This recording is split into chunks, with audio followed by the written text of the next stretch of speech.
IA Siphon, lecture IA. Il était une fois, dans un monde mystérieux, un explorateur intrépide nommé Alex. Un jour, en suivant une carte ancienne découverte dans une vieille bibliothèque, Alex se retrouva devant une porte mystique. Cette porte le transporta dans une forêt enchantée où les arbres murmuraient des énigmes et les rivières chantaient des mélodies magiques.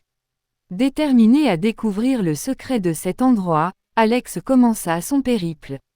À chaque croisée de chemin, il rencontrait des créatures fantastiques, des gardiens de portails et des épreuves mystiques.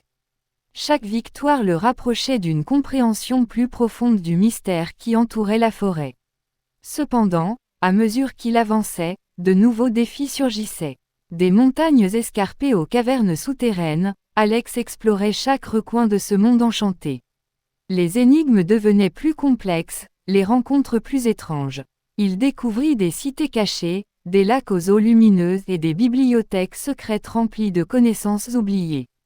Les saisons changeaient, les années passaient, mais l'aventure devenait de plus en plus captivante.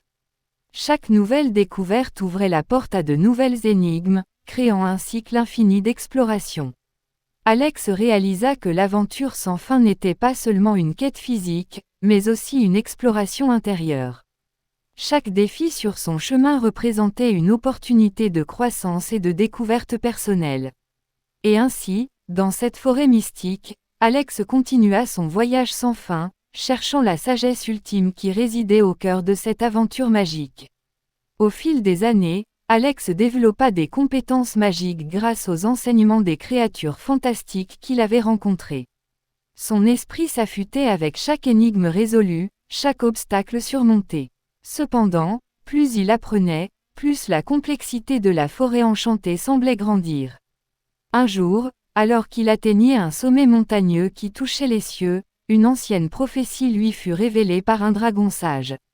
Selon cette prophétie, la clé pour mettre fin à son périple sans fin était enfouie au cœur d'une épreuve ultime, une épreuve qui testait non seulement ses compétences magiques, mais aussi sa compréhension profonde du monde qui l'entourait. Déterminé à atteindre la conclusion de son aventure, Alex se lança dans cette dernière épreuve. Il traversa des tempêtes magiques, résolut des énigmes impossibles, et confronta ses peurs les plus profondes. Chaque défi était une étape cruciale vers la résolution de la prophétie. Finalement, au terme de son parcours, Alex parvint à un sanctuaire ancien où une source magique émanait d'une pierre sacrée. Là, il découvrit la véritable nature de son aventure infinie.